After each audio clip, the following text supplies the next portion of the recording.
যারা ষষ্ঠ শ্রেণীতে পড়ো পঞ্চম শ্রেণী প্রাথমিক বৃত্তি পরীক্ষা 2025-এ অংশগ্রহণ করতে যাচ্ছ, তোমাদের পরীক্ষার হলে বেশ কয়েকটা জরুরি নিয়ম রয়েছে যেগুলো তোমাদের জানা খুবই জরুরি। এগুলো না জানলে তুমি কিন্তু সমস্যায় পড়বে শিক্ষার্থী।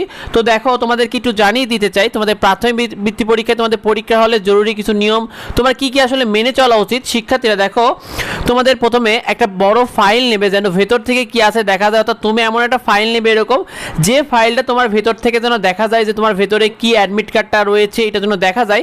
তবে কালারিং ফাইল না নেওয়াই ভালো। এতে হবে কি, ভেতরে কি দেখা যায় না এমন ফাইল নেওয়া যাবে না। তো তোমার কালারিং যে ফাইলগুলো রয়েছে এগুলো আসলে না নেওয়াটাই ভালো।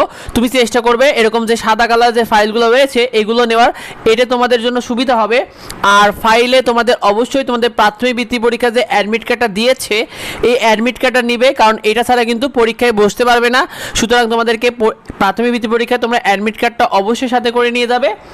এরপরে জানিয়ে দিই, তোমরা কলম রাখার জন্য একটা ছোটো বক্স অথবা ছোটোতে এই যে এরকম ফাইলগুলো রয়েছে না, এই ফাইলটা কিনবে। কারণ অনেক সময় দেখা যায় যে তোমাদের কলমের কালি পেছন থেকে বের হয়ে যায়, এতে তোমাদের অ্যাডমিট কার্ডগুলো নষ্ট হয়ে যেতে পারে। সেই জন্য তোমরা অবশ্যই একটা ছোটো ফাইল অথবা ছোটো বক্স কিনতে পারো কলমগুলো রাখার জন্য।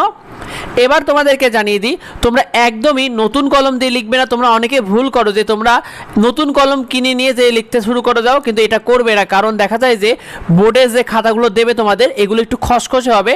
তুমি চেষ্টা করবে বাসা থেকে একটু লিখে নিয়ে যাওয়া বা একটু দাগিয়ে নিয়ে যাওয়া এমন কলম আসলে পরীক্ষার হলে ব্যবহার করবে। আর প্রশ্ন লেখার জন্য তুমি অবশ্যই নীল কালি বা বিভিন্ন রকম কালার ইউজ করতে পারো, তবে নীল কলম ব্যবহার করাটাই ভালো। বিশেষ করে তুমি 1 নং প্রশ্ন উত্তর ক শুধু বা 1 নং ক এভাবেও তুমি লিখতে পারো শিক্ষার্থীরা। এই দুইটা সিকোয়েন্সে তোমরা কিন্তু লিখতে পারবে। এবার জানিয়ে দিই, দেখো তোমরা ভুলেও পরীক্ষার হলে কিন্তু লাল বা সবুজ কলম ব্যবহার করবে না, কারণ এগুলো মূলত শিক্ষকরা ব্যবহার করে থাকে। সেজন্য খাতায় লাল এবং সবুজ কলম তোমরা ব্যবহার করবে না। হার্ডবোর্ড পরীক্ষা হলে না নিয়ে যাওয়াই ভালো, কারণ অনেক পরীক্ষার কেন্দ্রে হার্ডবোর্ড অ্যালাউ না করতে পারে। সেক্ষেত্রে বোর্ডটা তোমাদের আসলে না নিয়ে যাওয়াটাই ভালো। আর সময় দেখার জন্য অবশ্যই একটা ঘড়ি নিবে, কারণ তোমার কত সময় পার হয়ে গেল, পরীক্ষারও কত সময় আছে এগুলো দেখার জন্য তোমাদের ঘড়িটা দরকার হয়েছে। তো সেক্ষেত্রে তুমি অবশ্যই ঘড়িটা নিয়ে যাবে। আর পেন্সিল, রাবার ও কাটার এগুলো নিতে ভুলবে না, কারণ প্রশ্নের উপর আসলে কলম দিয়ে দাগানোটা নিষেধ। তবে তুমি পেন্সিল দিয়ে আসলে দাগিয়ে রাবার দিয়ে মুছে ফেলতে পারবে, সেক্ষেত্রে পেন্সিলটা নিতে পারবে। এবং অবশ্যই স্কেল নিতে ভুল করবে না, কারণ সুন্দর মতো মার্জিন টানতে কিন্তু স্কেল দরকার হবে। আর স্টিল স্কেল না নেওয়াটাই ভালো। চেষ্টা করবে প্লাস্টিক বা রাবার স্কেল ব্যবহার করা, এটা তোমাদের জন্য বেশি ভালো হবে। তো এই বিষয়টা অনেকে জানে না, তাই বেশি বেশি করে ভিডিওটা তোমার বন্ধুদের মধ্যে শেয়ার করে দাও যাতে অন্যরা জানতে পারে।